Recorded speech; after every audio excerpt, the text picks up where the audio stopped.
మహాకుంభమేళా ప్రయాగ్రాజ్లో 300 కిలోమీటర్ల traffic jam భక్తులను ఉక్కిరిబిక్కిరి చేసింది. 11 గంటలకు పైగా వాహనాలు నిలిచిపోయాయి. గూగుల్ నావిగేషన్ నమ్మవద్దు అంటూ నెటిజన్లు సోషల్ మీడియాలో పోస్టులు పెడుతున్నారు. మహాకుంభమేళాకు భక్తుల రద్దీ అంతకంతకు పెరుగుతూనే ఉంది. ఉత్తరప్రదేశ్లోని ప్రయాగరాజ్కు రోజురోజుకి భక్తులు పోటెత్తుతున్నారు.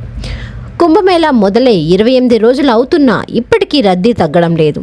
ఆదివారం సాయంత్రం 6 గంటల నాటికి 1.2 కోట్లకు పైగా భక్తులు గంగా సంగమంలో స్నానమాచరించారు. ఇప్పటికీ 42 కోట్లకు పైగా భక్తులు కుంభమేళాకు చేరుకున్నారు. కోట్లాది మంది భక్తులు ప్రయాగ్రాజ్కు తరలివస్తున్న పరిస్థితి కనిపిస్తుంది.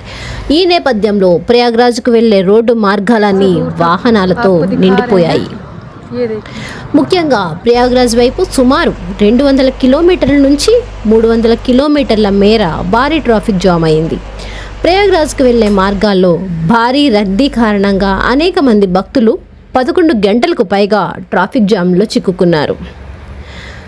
మధ్యప్రదేశ్లోని అనేక జిల్లాల్లో ట్రాఫిక్ నిలిచిపోయింది. కట్నీ, మైహార్, రేవా అంతటా రోడ్లు మూసుకుపోయాయి. వాహనాలు గంటల తరబడి నిలిచిపోయాయి.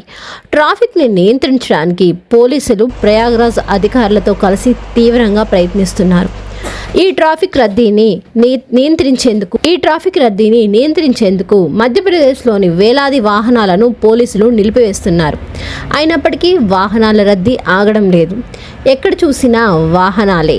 రోడ్లన్నీ వాహనాలతోనే నిండిపోయాయి. ఒక్క మాటలో చెప్పాలంటే ప్రపంచంలోని అతి పెద్ద ట్రాఫిక్ జామ్గా చెప్పవచ్చు.